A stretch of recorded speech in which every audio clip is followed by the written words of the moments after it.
Hello guys, কিমিনি তোদেরকে season 2 এর 1 নম্বর এপিসোডে আপনাদের স্বাগতম। কিমিনি তোদেরকে সিজন 2 এর 1 নম্বর এপিসোডে শুরুতেই আমাদের দেখানো হয় সাওকো বাসায় খাবার রান্না করতে থাকে। তারপরে সিন শিফট হয় এবং আমাদের দেখানো হয় সেই স্কুলে আয়নে আর চিদুর সাথে সেই খাবার শেয়ার করে, আর আয়নে এবং চিদুর সেই খাবার অনেক ভালো লাগে। তারপরে আয়নে সাওকোকে তার সিট চেঞ্জের সম্পর্কে জিজ্ঞাসা করে। সাওকো বলে, শীতকালীন ছুটির পরে আমাদের সিট চেঞ্জ হয়ে গিয়েছে, আর এখন আমার পিছে একটি মেয়ে বসে যার নাম তাকাহাশি চিকুসা। সে ক্লাসে সব সময় আমাকে হাসানোর চেষ্টা করে। আর আমার পাশের সিটে একটি ছেলে বসে, তার নাম ইয়াগি। তারা দুজন অনেক ভালো আর আমার সাথে অনেক ভালোভাবে কথা বলে। এটা শুনে আয়না চিজুরও অনেক খুশি হয়, আর সাওকো ভাবতে থাকে এইসব তাদের দুজনের জন্য হয়েছে, আর এখন ক্লাসের সবাই আমার সাথে ভালোভাবে কথা বলছে। এটা বলে সে কাজেহাইকে তার ফ্রেন্ডদের সাথে কথা বলতে দেখে। তখনই তাকাহাশি পিছে থেকে এসে সাওকোকে সুড়সুড়ি দিতে লাগে, কিন্তু সাওকো হাসে না। এটা থেকে চিদুর সাওকোকে ধরে আর তাকাহাশিকে সুড়সুড়ি দিতে বলে। এটা থেকে কাজেহাই আর তার ফ্রেন্ড সাওকোকে দেখতে লাগে আর বলে এখন সাওকো আগের থেকে অনেক পরিবর্তন হয়ে গিয়েছে, আর এখন সে অনেক ফ্রেন্ডলি ব্যবহার করে। তারপরে আমাদের দেখানো হয় স্কুল শেষ হওয়ার পরে আয়নে, চিদুর আর সাওকো একসাথে বাসায় যাওয়ার জন্য প্রস্তুত হতে থাকে। তখনই আয়নে সাওকোকে বলে, তুমি কি আজকে চকলেট কিনতে যাবে? এটা শুনে সাওকো অবাক হয় আর বলে, কিন্তু কেন? আয়নে বলে, কালকে ভালোবাসা দিবস, তুমি কি ভালোবাসা দিবসে তোমার বাবাকে চকলেট দাও না? এটা শুনে সাওকোর অনেক অদ্ভুত লাগে আর সে ভাবতে লাগে সে এবার ভালোবাসা দিবসে তার বাবার জন্য চকলেট নিশ্চয়ই বানাবে। তারপরে আমাদের দেখানো হয় বাসায় এসে সাওকো চকলেট বানাতে লাগে। তারপরে চকলেট বানানোর পরে সাওকো তার বন্ধুদের জন্য চকলেট প্যাকেট করে, আর সে কাজেহার জন্য চকলেটের প্যাকেট বানাতে গিয়ে সে থেমে যায় আর অনেক নার্ভাস হয়ে যায় এবং ভাবতে লাগে কাজেহার প্যাকেটটি কি অন্যদের থেকে বড় হয়ে গিয়েছে, আর সে কাজেহাকে চকলেট দেওয়ার কথা ভেবে অনেক নার্ভাস হয়ে যায়। তারপরে সে দ্বিতীয় দিন স্কুলে আসে। কাজেহা একটি চকলেট ধরে দাঁড়িয়ে আছে, আর সাওকোকে দেখার সাথে সাথে কাজেহা চকলেটটি লুকিয়ে নেয়, আর কাজেহাও অনেক নার্ভাস থাকে। সে সাওকোর সাথে ভালোভাবে কথা বলতে পারে না আর তাকে বাই বলে সেখান থেকে চলে যায়। তারপরে আমাদের দেখানো হয় সাওকো ক্লাসে সবাইকে চকলেট দেয়, আর চকলেট পেয়ে সবাই অনেক খুশি থাকে।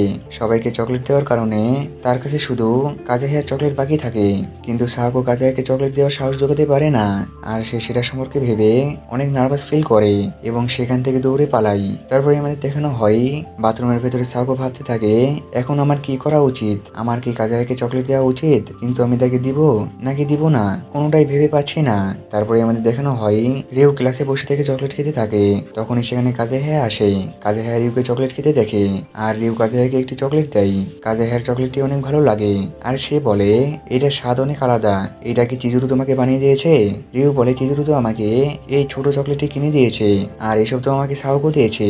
এটা শুনে কাজেহা অনেক অবাক হয়, আর সে ক্লাসে সব জায়গায় দেখে সবাই সাওকো দেওয়া চকলেট খাচ্ছে।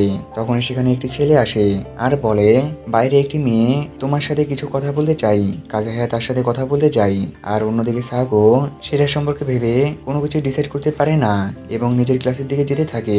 আর কাজেহা সেই মেয়েটির সাথে কথা বলতে থাকে এবং একটি জায়গায় লুকিয়ে থেকে কাজেহার ফ্রেন্ডরা কাজেহাকে দেখতে থাকে, কিন্তু সাওকো তাদের উপরে নজর দেয় না এবং নিজের ক্লাসে চলে যায়। ক্লাসে এসে সাওকো কাজেহার ফ্রেন্ডের মুখ থেকে শুনতে পাই কাজেহা সেই মেয়েটিকে মানা করে দিয়েছে, আর সে সেই মেয়েটির থেকে চকলেটও নেয়নি। তখনই সেখানে কাজেহা আসে।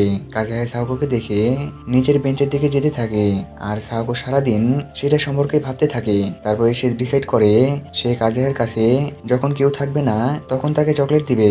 তারপরে স্কুল শেষ হওয়ার পরে সাওকো তাড়াতাড়ি করে নিজের জিনিসগুলো গোছাতে লাগে, কারণ সে কাজেহাকে একা চকলেট দিতে চাই। তখনই তার কাছে আয়নে আর চিজুরু আসে এবং আয়নে সাওকোকে দেখে বুঝতে পারে সাওকো এখনো কাজেহাকে চকলেট দেয়নি, আর সবকিছু যদি এইভাবে চলতে থাকে তাহলে তার প্ল্যান ফেল হয়ে যাবে। আর সাওকো কাজেহার জন্য অপেক্ষা করতে থাকে। সে যখনই বের হবে তখনই সে তাকে চকলেট দিবে। তখনই সেখানে পিন আসে আর কাজেহাকে তার সাথে নিয়ে যেতে থাকে। এটা দেখে সাওকো বলে, আমাকে এখানে কিছুক্ষণ থামতে হবে। চিজুরু সাওকোকে যাওয়ার জন্য বলে। সাওকো বলে, তোমরা যাও, আমি কিছুক্ষণ পরে আসছি। চিজুরু বলে, কোনো সমস্যা নেই, আমরা তোমার জন্য কিছুক্ষণ অপেক্ষা করছি। আয়নে চিজুরুকে সবকিছু বুঝিয়ে বলে, আমাদের এখানে সাওকোকে একা থাকতে দেওয়া উচিত। এটা বলে সে চিজুরুকে নিয়ে সেইখান থেকে চলে যায়, আর সাওকো সেইখানে একা হয়ে যায়। কিন্তু এখনো তার কাজেহাকে চকলেট দিতে ভয় লাগে। আর অন্যদিকে পিন কাজেহাকে নিয়ে এসে তার কাঁধ মালিশ করে দিতে বলে। কাজেহা রেগে বলে, তুমি কি আমাকে এই কাজের জন্য এখানে এখানে ডেকেছো? পিন বলে, তুমি কি এই কাজটি করতে চাও না? তুমি কি ভুলে যাচ্ছ যখন তুমি ছোটবেলায় একবার আমার জিনিস নিয়ে আমার কাছে এসেছিলে, তখন তুমি অনেক কান্না করছিলে, কারণ তখন তুমি ঝড় দেখে ভয় পেতে। আর তুমি যখন 6 বছরের ছিলে তখন আমি তোমাকে একবার আমার বাসায় ঘুমাতে দিয়েছিলাম, আর তুমি সেই দিন আমার বিছানা ভিজিয়ে দিয়েছিলে, আর আমি সেই সুযোগের সদ্ব্যবহার করে তোমার একটি ছবি তুলে নিয়েছিলাম। তো তুমি কি চাও আমি সেই ছবিটি আর তোমার সম্পর্কে এই কথাটি পুরো স্কুলে বলে দিই? তুমি যদি এটা না চাও তাহলে চুপচাপ আমার কাঁধ মালিশ করে দাও। এটা শুনে কাজেহা ভয় পেয়ে যায় আর তার কাঁধ মালিশ করতে লাগে। তখনই কাজেহা দেখে পিনের কাছেও সাউকর দেওয়া চকলেট আছে। এইটা দেখে সে পিনকে চকলেটের সম্পর্কে জিজ্ঞাসা করে। পিন বলে, এটা আমাকে আমার ফ্রেন্ডসরা দিয়েছে, তুমি তো জানোই মেয়েরা আমার জন্য পাগল। এটা শুনে কাজেহা রেগে যায় আর সে তার কাঁধে জোরে ভর দেয়, যার কারণে পিনের অনেক ব্যথা লাগে। আর সে কাজেহাকে থামতে বলে। কাজেহা তাকে একটি ভূতের গল্প শুনিয়ে বলে, তোমার বাম কাঁধে ব্যথা রয়েছে আর তোমার ঘাড় একটু বাঁকা, তো তুমি কি কোনো খারাপ কাজ করেছো যার কারণে সৃষ্টিকর্তা তোমাকে এই শাস্তি দিয়েছে? এসব শাস্তি তাদেরই দেওয়া হয় যারা খারাপ কাজ করে। এটা শুনে পিনের মনে পড়ে সে শ্রাইনে লাগানো একটি গাছকে উপরে ফেলার চেষ্টা করেছিল, তো সৃষ্টিকর্তা কি আমাকে এইটারই শাস্তি দিয়েছে? এটা ভেবে পিন ভয় পেয়ে যায় আর সে তার ভয় কাটানোর জন্য সাহাকোর দেওয়া চকলেট খেতে লাগে। আর অন্যদিকে বাইরে সাহাকো কাজেহার জন্য অপেক্ষা করতে থাকে। তখনই কাজেহা সেখানে আসে আর কাজেহাকে দেখে সাহাকো একটি জায়গায় লুকিয়ে পড়ে। কাজেহা সেখান থেকে চলে যেতে থাকে আর সাহাকো ভাবতে থাকে, আমার যে করেই হোক কাজেহাকে চকলেট দিতেই হবে।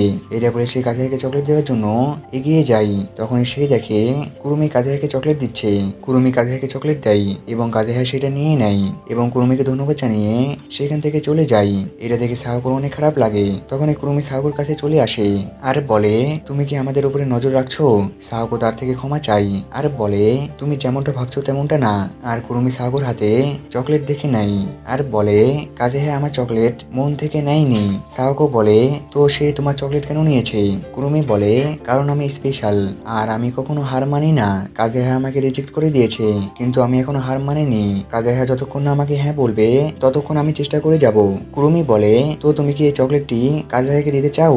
সাহাকো বলে, হ্যাঁ, আমি এই চকলেটটি কাজেহাকে দিয়ে ধন্যবাদ জানাতে চাই। কুরুমি বলে, তুমি একদমই মিথ্যে বলতে পারো না, সেজন্য আমার সাথে মিথ্যে বলো না। তুমি যদি এই চকলেটটি কাজেহাকে প্রপোজ করে দাও তাও কাজেহা এটা অ্যাকসেপ্ট করে নেবে। এটা শুনে সাহাকো অনেক অবাক হয়। কুরুমি বলে, তোমার শুধু এগিয়ে গিয়ে ট্রাই করতে হবে। এটা বলে কুরুমি সেখান থেকে যেতে থাকে আর রাস্তায় কয়েকটি ছেলে কুরুমির সাথে কথা বলার চেষ্টা করে, কিন্তু কুরুমি তাদের সাথে কথা না বলে সেখান থেকে চলে যায়। এটা থেকে সেই ছেলেটি বলে, কুরুমি আগে থেকে অনেক চেঞ্জ হয়ে গিয়েছে। তারা একটু আগে গিয়ে দেখে সাহাকো সেখানে চকলেটের সাথে দাঁড়িয়ে আছে। এটা দেখে একটি ছেলে বলে, এটা তো সাহাকো ক্লাস ডি থেকে, আর এর ব্যাপারেই স্কুলে অনেক গুজব ছড়িয়ে আছে। অন্য ছেলেটি বলে, হ্যাঁ তুমি একদম ঠিক বলেছো, আর আমাদের তার থেকে দূরে থাকাই ভালো। আর সাহাকো সেখানে দাঁড়িয়ে থেকে কাজেহার সম্পর্কে ভাবতে থাকে। অন্যদিকে কাজেহা সেখান থেকে চলে যেতে থাকে আর ভাবতে থাকে, আমি এখনো হার মানিনি, আজ না হয় কাল সাহাকো আমাকে চকলেট দিবেই আর আমি সেই দিনের অপেক্ষা করব। আর এখানে এপিসোড শেষ হয়ে যায়। দেখা হচ্ছে নেক্সট এপিসোডে। আল্লাহ হাফেজ।